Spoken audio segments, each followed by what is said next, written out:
Got my hole stripped off, so before I fire up, I thought I'd have a little vent session just to fill everybody in on what has happened in the last year and a half.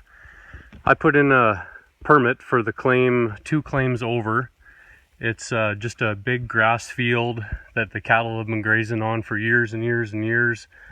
And I got word back from the mine inspector that if he was to allow me to proceed with my permit, he wanted me to do an archaeology impact assessment. That required 2 days for 2 archaeologists to come out with an excavator and excavate my proposed dig site. And that was 5 pits that were 30 feet by 40 feet by 6 feet deep. Even though I probably would have only done maybe 2 of those pits in the 5 years of just because of how much dirt there is to remove, and it's pretty hard to move that much dirt with little tiny mini machines. So they were going to charge me $14,000 for 2 days of assessment. And if they found anything of significant value, they would have charged me an additional $5,000 per day for investigation. So I figured with maybe the half to 1 ounce I would have maybe got, and nobody in the right mind would be able to come up with that much money and justify it unless you're a millionaire. And also the local Indian band was worried that I was going to pollute their water source, and that was their main source of drinking water, even though the creek goes down the valley about 1 kilometer and it goes underground. Right now the creek's about 2 feet wide and about 8 inches deep, and we're about 15 kilometers away from the local band. And also they were saying that this is their traditional hunting ground. I have never in 3 years since I've been here, I've seen 2 people hunting spring black bear, and that's it.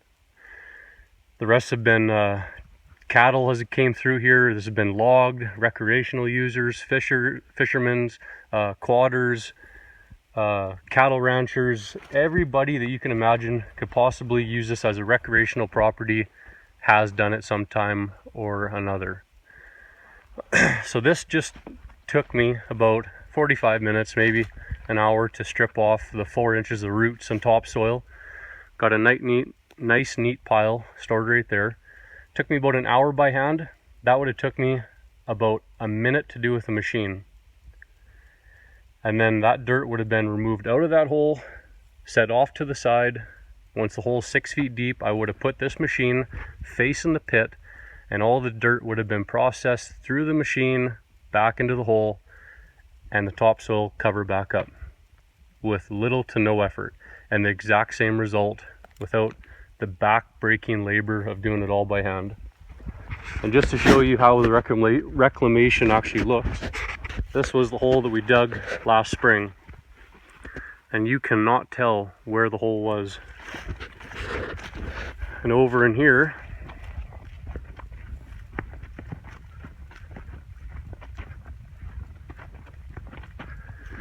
that's the hole that I finished off with last year. You really can't tell where that was. The little tiny circle right here, all growing back over. That was the hole that we did also this spring. Once again, you can't tell where it is. Even our little tiny tree that we stuck in is growing. And over here, if you can tell, there's 2 pits. This one we did 2 years ago. Cannot even remotely tell where I was. And that was another pit there. So I don't really see what the whole huge problem is with bringing machines in. I talked to my claim neighbor, and he said this site, compared to when he first seen it to now, looks like a park. Like it's clean, all the wood's cleaned up, debris. It's better habitat than what it was. A deer can't forage in thick stuff like that, but to tell me that a deer or moose can't walk around and eat forage in a place like that. So the reason they were going to get me to do the archaeology impact assessment was that this is a very high archaeology potential. Way back when there was hundreds of thousands of pit houses that the natives would use for their winter homes and whatnot. I don't doubt this is a high assessment area. But if I was to go through this forest right now with a DA bulldozer, blindly pushing trees over, it's pretty hard to tell what's in front of you, and you don't know what you could wreck. I get it that we have to preserve the history and archaeology sites. Sure, I understand that, that's fine. But that's like somebody telling you that here's a 10 meter by 10 meter by 10 meter square right here. So you've looked at this same spot for 2 years, and now somebody is telling you that you have to spend $10,000 to get somebody else to tell you that there also is nothing there. It's grass, there's nothing here. So if a person can come in and work in an opening without removing 0 trees, taking a little bit of topsoil off, getting a little bit of gold and putting it all back again nicer than when they came, I don't really see what the problem is. So if anybody has any comments, could give me some advice, maybe somebody knows some archaeologists, or if anybody's gone through this, let me know, because I'm gonna try and fight it once again. Take photographs, evidence, give some key points, and maybe I can win some people over. It just frustrates me when certain people have to be difficult just because they have the right to. Alright, we'll go fire the pumps up and get at her.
That's what I love about this thing, is it's just a nice slow feed.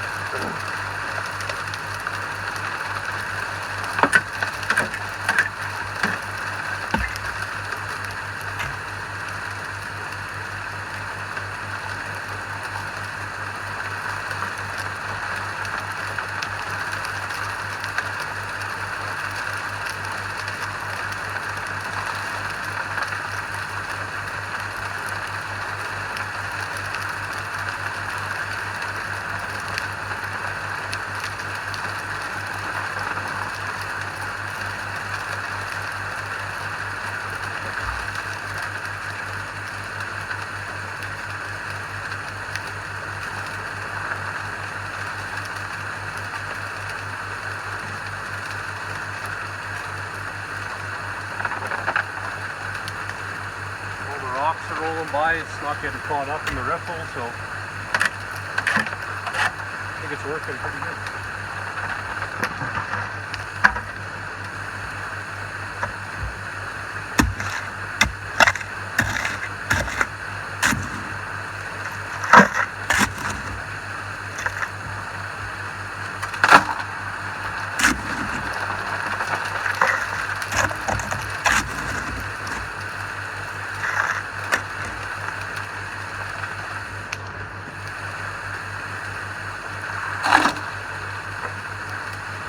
I don't know what everybody's big hype is on trommels and that. They bash the rocks out good, but this has 0 running parts, nothing to break down.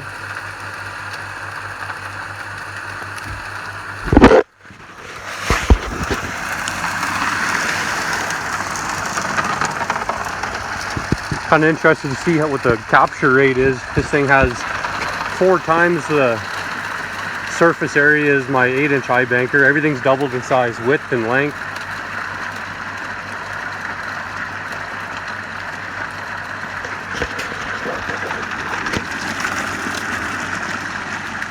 So if there is a gram of gold, she should be getting caught in there somewhere.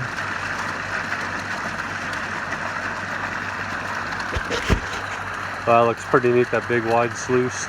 Looks like a real mining machine.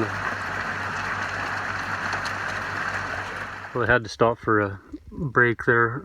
Just had to clean the pump screen intake. Just getting some sticks and crap on there. Fuel the pumps up, deal with the tailings, fine tailings. I'm gonna shovel them off a bit. Shovel some coarse tailings and have a little coffee break. I think the sluice is working pretty good. Like I can't see any visible gold. That's what I hate about miner's moss. But there is a whole bunch of capture zones. Like these are all little tiny pockets of black sand holding up here and on the back side. There's big rocks mixed in with it, but they're not plug full. Like that's all black sand right there.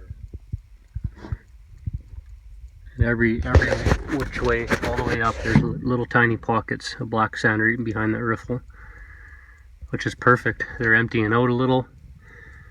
They're holding the black sand. Like if these were all clean right now, the water would be passing underneath of it, but there's a nice tight fit between the miner's moss and the expanded metal. I'm not going to clean anything out. I'm going to just keep going until I get this hole, probably 3.5 feet deep.